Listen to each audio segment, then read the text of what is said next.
From our headquarters in Midtown, Crime Stoppers of Houston presents this week's Crime Report. A look at the latest crimes investigators need your help to solve. You'll hear from victims who desperately need answers. And it shouldn't be this easy to get away with murder, you know. We'll also discuss public safety awareness with Executive Director Rania Menkerios. And as always, we'll have special guests. The Crime Report starts now. Good evening and welcome to this week's show. I'm Jeff McShann. Tonight we're going to show you some disturbing surveillance video that was just released by the Houston Police Department.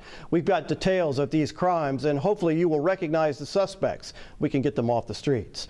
We're also going to talk about financial abuse with our Executive Director Rania Menkerios. She has the details. But first, have you ever heard of jugging? Well, this week's crime report should actually be called the Jugging Episode. We're going to feature two unsolved cases that involve this crime trend that you really need to know about. The first one we are highlighting ended in murder. A young man named Jaime Hernandez was gunned down just 8 weeks ago, and he had his whole life ahead of him. 19-year-old Jaime Hernandez loved his family, and they loved him. And now that he's gone, his mother Hilda struggles to get through each day. He had to kill my son. He was a good boy. He was a good person to everyone. It's especially hard because the suspects responsible for taking his life are still out there somewhere. If somebody needed help, he would try to help them. He would buy food for homeless people. On December 10th, after midnight, Jaime and a friend drove to this 24-hour check cashing store along the Gulf Freeway at Wayside. They had their payroll checks from Subway and needed cash because they were hungry. When they left the check cashing store, they drove just down the feeder road, just a few blocks away, to an IHOP. This surveillance camera at the IHOP captured what happened next. Jaime backed his car into a parking spot, and you can see another car pull up and stop. Two tall, skinny males calmly get out of their vehicle and approach Jaime and his friend. They had followed them from the check cashing store. The guy, he got out from his car and then he opened the door and he said that he to give them the money because they know that they had money because they followed them. Jaime said no to the suspects and tried to drive away. You can't see it here, but Jaime's friend told police that the suspect on the driver's side opened fire. Jaime was only able to drive a few yards before he collapsed and died. Don't have a very accurate description of a car. HPD homicide detectives Chris Elder and Mike Miller tell us they desperately need a Crime Stoppers tip to solve this case. Yes, absolutely. And the one thing we're counting on is there were 3 suspects that night, and we believe these guys are going to be some local guys from the southeast side of town. And being that there's 3, there was a driver that remained in the vehicle and 2 suspects that exited the vehicle. I believe they talked. I believe they told somebody about it, and I believe those people are the people that we're appealing to. Those are the people we want to call in just to make a phone call. Right. Because the victim, Jaime Hernandez, was a good kid, and he wasn't doing anything wrong. He was simply at the wrong place at the wrong time, just trying to get something to eat with his buddy. I mean, that's all they were doing.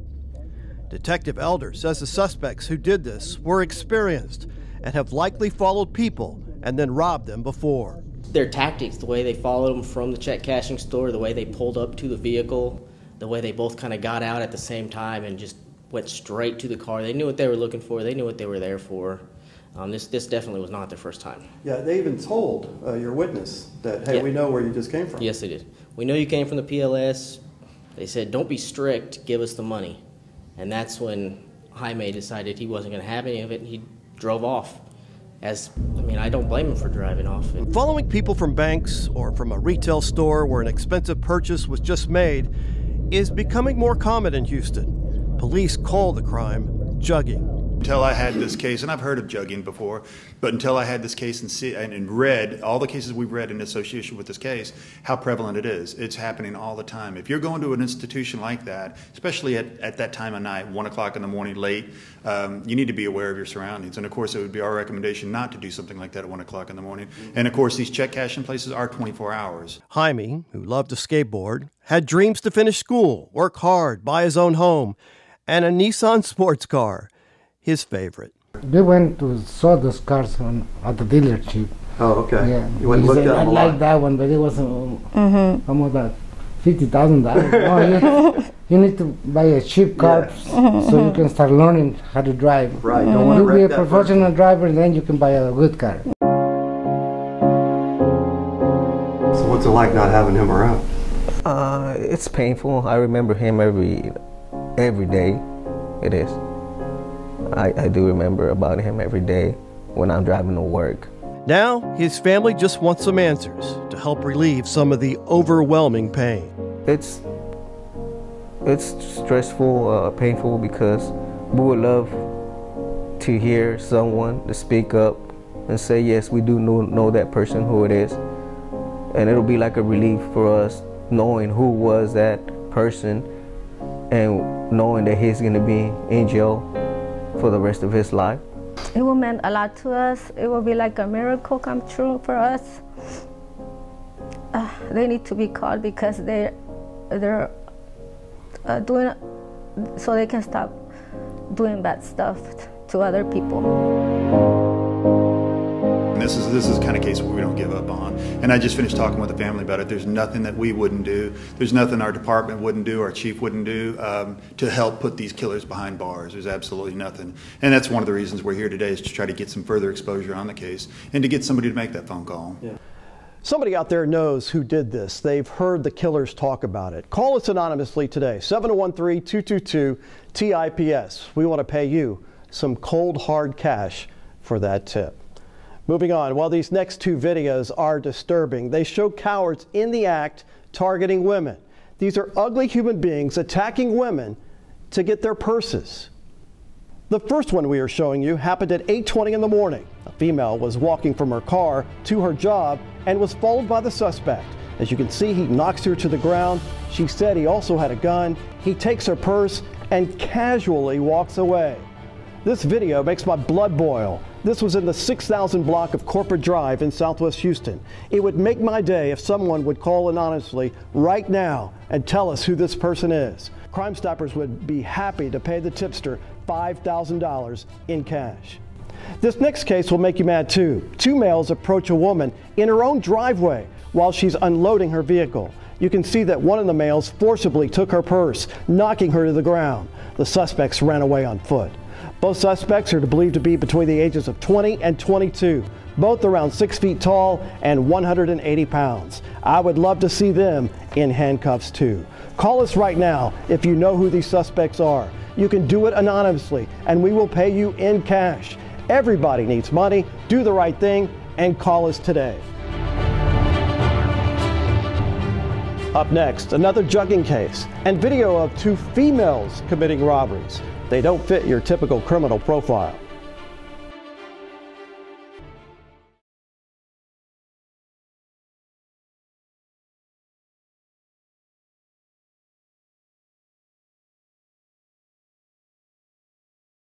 Well, welcome back. Joining us right now, Senior Police Officer Jeff Breeden with the Houston Police Department's Robbery Division. And Jeff, thanks a lot for being here again today. Pleasure, thank you. So we had a great show last week, and hopefully it's going to lead to some results. This week, I just got out of doing a story in our first segment about jugging. A young man that died who left a check cashing place and went to IHOP to get something to eat, and they followed him the whole way. You've got some jugging cases as well. What is it? What does that mean? Well, it's basically, a jugging is a case where an individual or individuals will sit in a parking lot at a financial institution or an Apple store, and they'll wait and watch activity.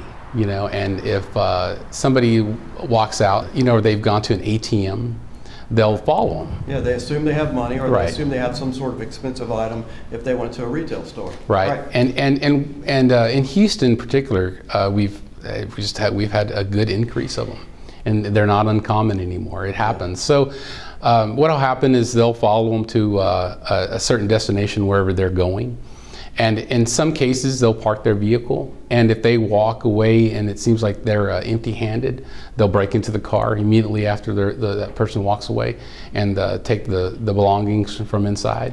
What makes this a little bit more dangerous, though, is that we also have the individuals that will approach people and rob them. I've heard of cases where people felt like they were being followed, you know, but they didn't go with their gut. If it doesn't feel right, you need to trust your instincts and go with it, because obviously, if you feel like you're being followed, then by all means, don't drive home.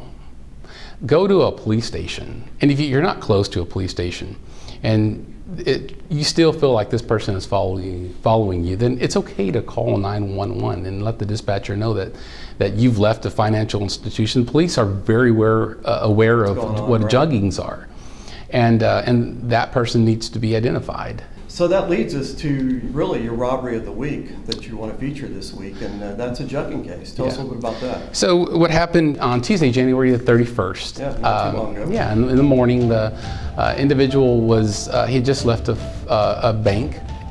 The suspects followed him to a convenience store. And as he exited his vehicle, and you can clearly see it in the video, the suspect approaches the complainant from behind. Yeah, he didn't even know. I looked at the video, and we're looking at it right now. He's coming right up on him, and he doesn't even know what's behind him. You know, and it's interesting because people like this, and what makes them so dangerous is one of the statements that the complainant made is that the guy seemed to have an excitement in his eyes, and kind of like, you know, he knew that he had money, and he was going straight for his wallet. I mean, so much so that he tore a piece of his pants where his wallet was sitting. Yeah, he went straight for it, no doubt about it. And so he was they determined. Fall down and get in a little struggle there. They do, and then you know, he's able to get the wallet, and then he runs to that black Nissan Altima with the paper plates. And yeah, we're showing the video again right now. I think it's a pretty good video. Yeah, it's great. We can see the car, and then you can see the guy actually going back to the car. So. Right, and somebody's going to recognize this guy. You know, somebody will know who he is. It's a great video, and it's great video of the car. So, you know, I definitely think this is a very easy, solvable case. Yeah, hopefully so. So, you know, when I talked to you earlier this week, you said you want to also talk about. There's been a lot of robberies with guns lately. Right. People get more aggressive, which we hear that all the time. Right. But in this case, it was pretty scary. Sure. So what happens is the clerk is working behind the counter at a convenience store, and two males walk in. I call this one the bully case because one of the males stands on the other side of the counter, points a handgun at the clerk.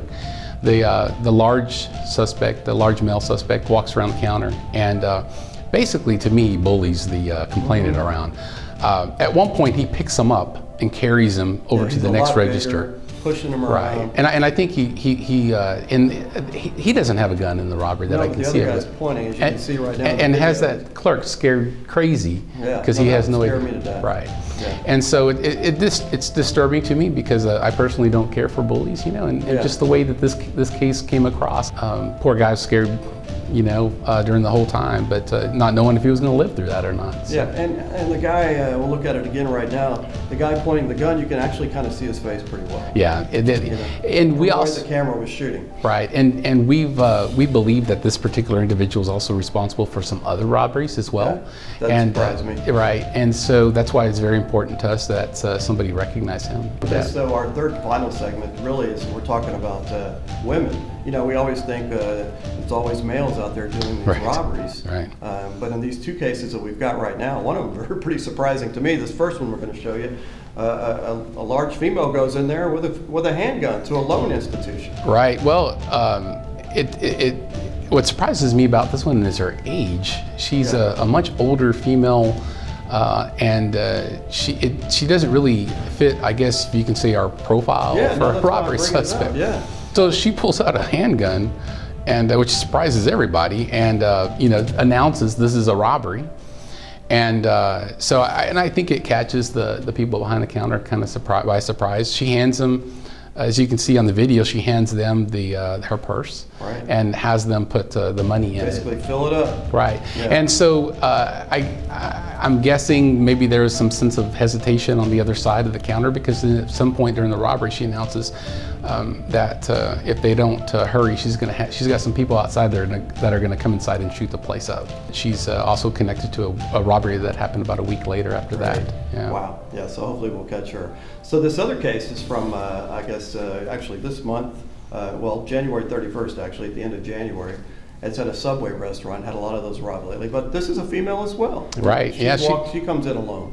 Very casual, calm demeanor.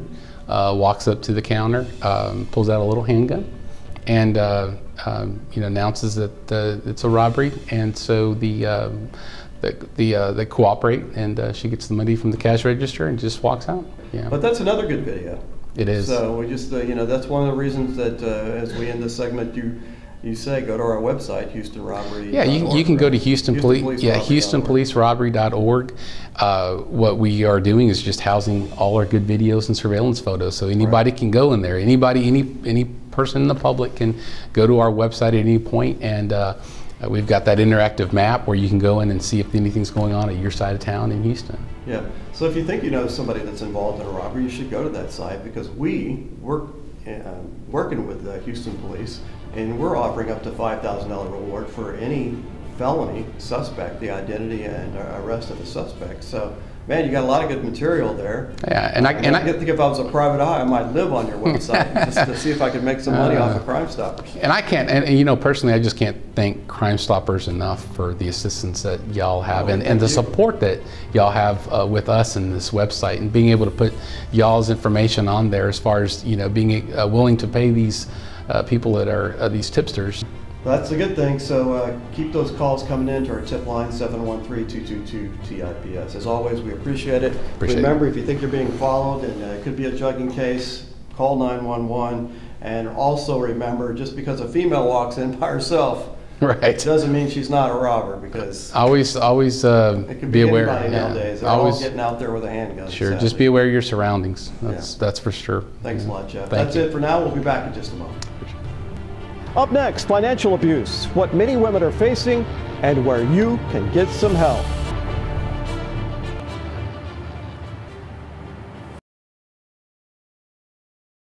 Welcome back. I'm Rania Mankarios, the Executive Director of Crime Stoppers.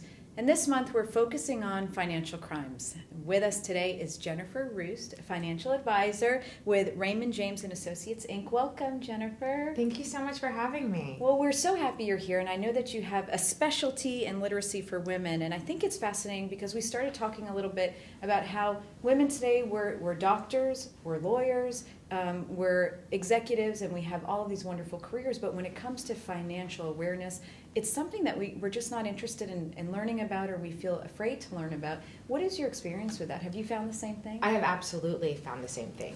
Women are making strides in just about everything, and finance still seems a little bit scary. I think financial literacy for women is the most important topic to focus on right now. And the upside of that is, we're the biggest consumers. Yes. We control over 51% of the wealth in the country. Yep. And we have this great power. We can take over. We can be super women. On the downside of that same equation, we have situations where 1 in 4 women are in domestic violence. Financial abuse. So 99% of domestic violence situations involve financial abuse. 99%. I mean, it's shocking. The number one reason why women do not leave a bad situation or go back to a bad situation is because they do not have the financial wherewithal to survive on their own. So there's nothing wrong with wanting to be taken care of. That's not the issue. It's just having the ability to know about finances, to understand it, so that when or if it crosses over to some type of financial abuse, you yourself can get out of it. Absolutely. Abuse is about control, and it's about power, and it's about making a woman feel powerless. Yeah. So a man helping you or taking care of you is wonderful. Right. When it turns into a situation where it's an abusive situation and you can't leave because you don't understand the finances. Yeah.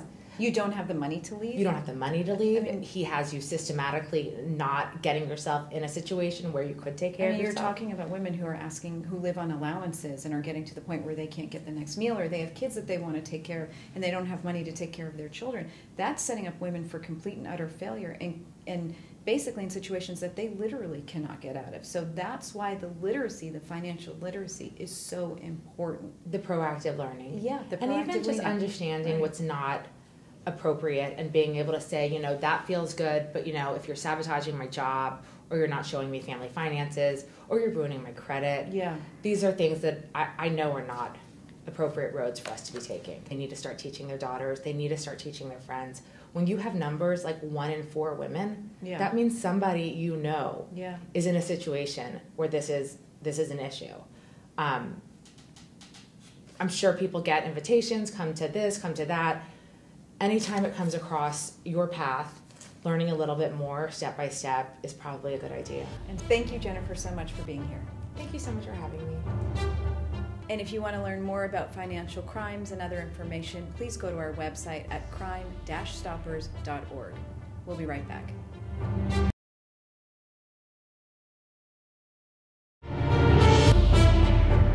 This past week, Crime Stoppers of Houston proudly hosted 2 press conferences with law enforcement and family members of victims to get the word out about 2 unsolved murders. Just imagine having a loved one die at the hands of another human being, but the suspect has never been identified or caught. On July 2nd, 2013. The family of Tony Munguia made a plea to the public this week for information leading to the suspect responsible for killing their loved one nearly 4 years ago. Tony's body was found in the back of a storage shed at the Langham Creek Boat Storage business on Attucks Satsuma Road. He had been stabbed several times. The family raised money, and combined with Crime Stoppers, the reward now stands at $10,000. Police believe the person or persons responsible knew Tony Munguia. Somebody out there has the missing puzzle piece. Call us today, 713-222-TIPS. 2 years ago, on November 3rd, Juan Cano was killed around 3:20 in the morning along an unfinished portion of the Grand Parkway near Hooks Airport, driving a fuel truck that serviced construction equipment. At that time, that section of the freeway was closed and it was under construction, barricaded. At some point in the early morning hours, a black 2-door Ford Mustang entered that section where Mr. Cano was and struck Mr. Cano, killing him there at the scene. The vehicle, the Ford Mustang, was stuck in mud, and so the suspects entered Mr. Cano's fuel truck and fled the scene. The fuel truck was found approximately 25 miles away near the 400 block of Northville.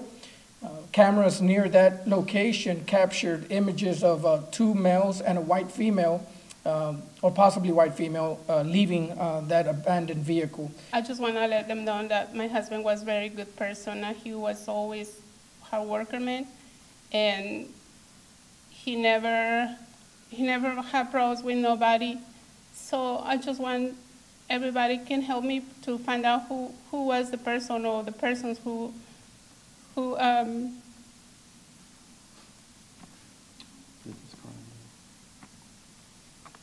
sorry, but I just need their help, that somebody say something. What would that mean to you, to get some answers? It's not going to bring him back, but no, would but it help I you? just want justice, you know. That's all I need. And I have a lot of questions that I don't have no answer yet. Following up on the leads, at this point we've exhausted our leads, and so we just, when we get to a point when we reach out to the public, because we know people talk, and we know people will start, sharing information regarding the crimes that they've committed or the incidents that they were involved. And that's just the biggest challenge is trying to get the public to come forward, because I know for a fact that someone out there knows who these people are.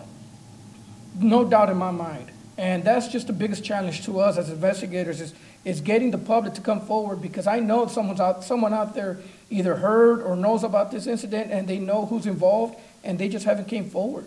And I don't know why, but we definitely need your assistance. Again, you remain anonymous, up to $5,000, and we really would appreciate that help. Maybe just got on there by accident. Due to the darkness, maybe they didn't see Mr. Cano. So we really don't know that answer. That's what we're trying to find out. He's a really good person. I mean, he don't have friends. He always work and take care of the family.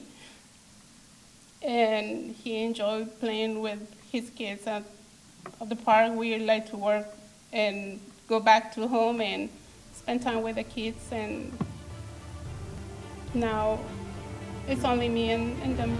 So.